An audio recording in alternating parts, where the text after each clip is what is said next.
17 alternate names for black boys. Number 1, arch nemesis of the summer night. 2, the first son of soil. This one goes out. It's the black boy with the schoolyard fist and a craving for paste. The Teddy Graham Titans, the sandbox cadets who hold monkey bars like the fathers who forgot them. Swallowing peppermint asteroids down the esophagus just to forget the taste of mommy's broccoli. Ooh, broccoli. You, a bonfire of laughter ignited in the woods of a classroom. Have you unlearned the scent of recess? Black boys. They tell me I think like a child, but I do it for a reason. Do you ever wonder how you are a kid until you're 18, but an adult until you're 100? From the moment you sprout from the ground called life. Life starts to kill you, 1 second at a time, and make you old. So I'm driving down the street with my 4-year-old nephew, and he's knocking back a juice box, me a Snapple. Today, we doing manly shit.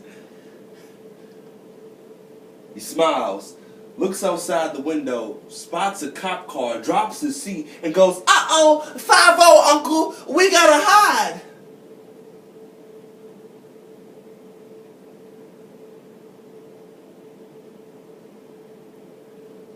I'll be honest. I'm not happy with the way that we raise our black boys. Don't like how they're being forced to grow up so fast.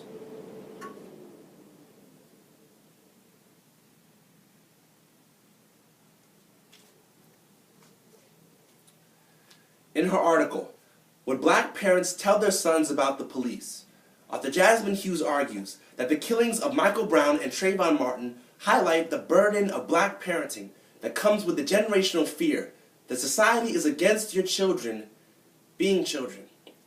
This is evidence of a sociological concept known as childhood's end, where social strictures force kids to move away from the natural tendencies of childhood and closer to adulthood at a very young age. Inherent strikes against African American children make it easy to argue that these kids can be exposed to the darkness of the world much earlier in their lives, forcing them to grow up faster than any kid ever should. So with the poetry, 17 alternate names for black boys by Danzy Smith, Life vs. Kids by Austin Vittorelli, Childhood by Ishmael Islam and Justin Long, 'Cause He's Black by Javon Johnson, and Home for the Holidays by J. Cole.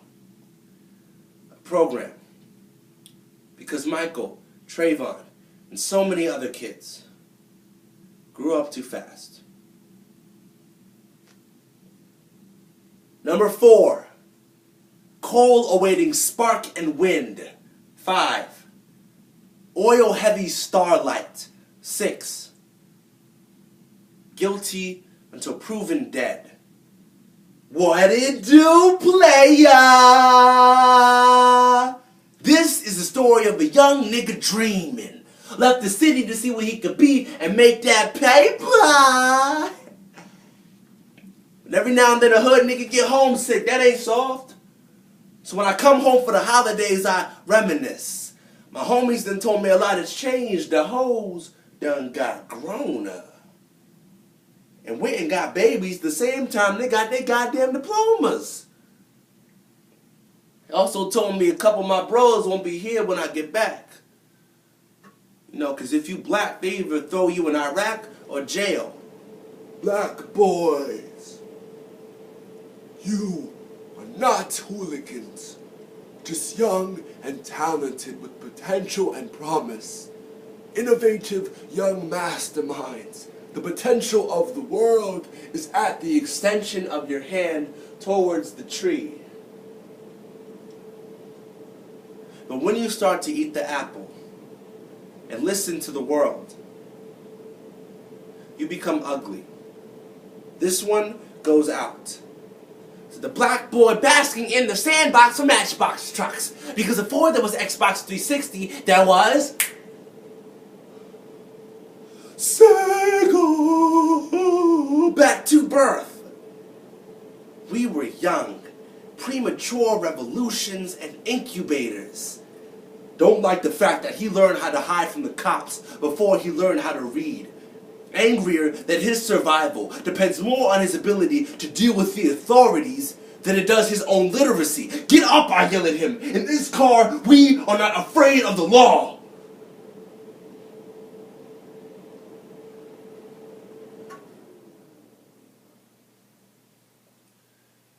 I wonder if you can hear the uncertainty in my voice. We both know that the truth is far more complex than do not hide. Know too well that we are the hard-boiled sons of Emmett Till, and that poor black boys are treated as problems well before we're treated as people. And I'm home for the holidays. So when you see me, you better holla. See, when I come back, I reminisce on my school days. You know, them act the fool days where you miss the bus, then hit the blunt, then go to school high shit. From busting moves to spitting game to watching fights, cause shit goes down in the lunchroom. The days where I was in that puppy love, but I would look at her like, damn, this must be love. Had a nigga daydreaming so much I'd get so hard, I'd be scared if the teacher made me stand up.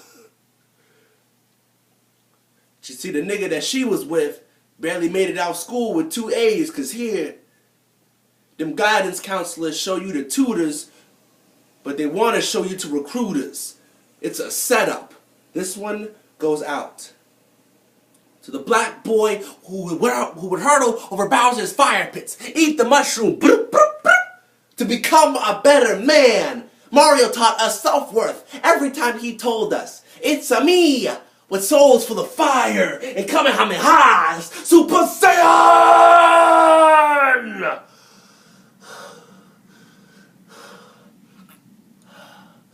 When we assemble the skies.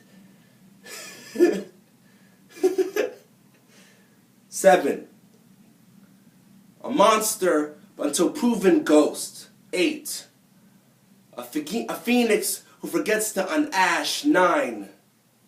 Gods of shovels and black veils. But when you start to eat the apple, you become ugly. You begin to put clothes on so you're not embarrassed. You're told the world was doomed from the start. Life hates you so it makes you grow through punches and kicks. Where I'm from, seeing cop cars fly down the streets make routine traffic stops feel like minefields. Any move that I make could barely mean my life. And how do I look at my nephew in his apple face and tell him to be strong when we both know that there are black boys who are murdered every day simply for standing up for themselves?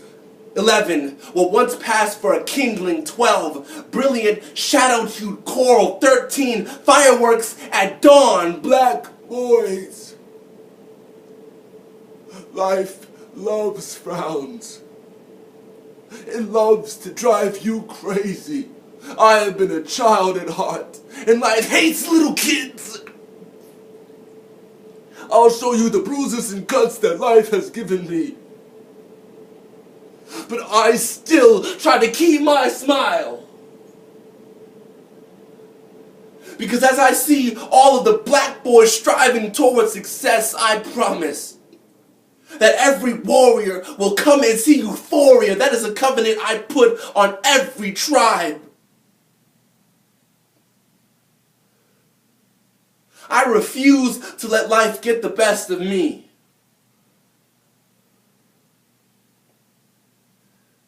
And neither should you.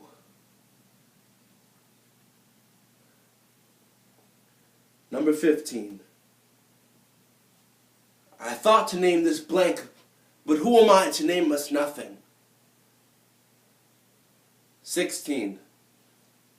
A prayer who learned to bite and sprint. 17. A mother's joy in clutched breath. when we get home, I take my nephew and I tell him, be strong, be kind and polite, know your laws, but be black and be a boy and have fun. Because this world will force you to become a man far quicker than you will ever have to need to.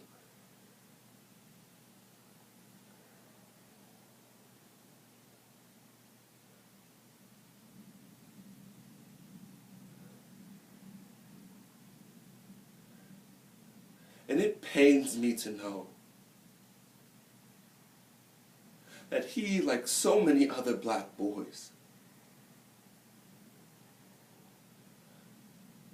is getting ready for a war that I can't prepare him for.